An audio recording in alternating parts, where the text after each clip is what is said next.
हम जा रहे हैं अब इंदौर। बस मिल चुकी है हमें, दोनों भाई बैठ गए बस में। यहाँ पे हमें हमारे दोस्त मिले, कमल दीपक वगैरह मिले, वो भी आज जा रहे हैं।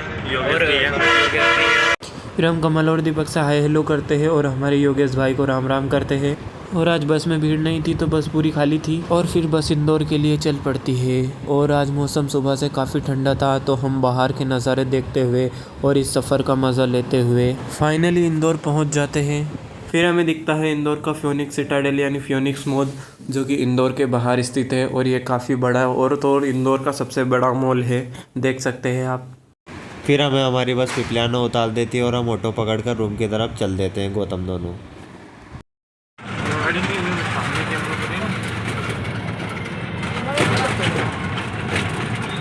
फिर हम सब्जी लेकर आ जाते हैं। फिर खाना खाकर दोनों भाई गैस की टंकी भरवाने के लिए चल देते हैं। फिर हमें रास्ते में सुमित मिल जाता है और हम टंकी भरवा कर वापस ले आते हैं।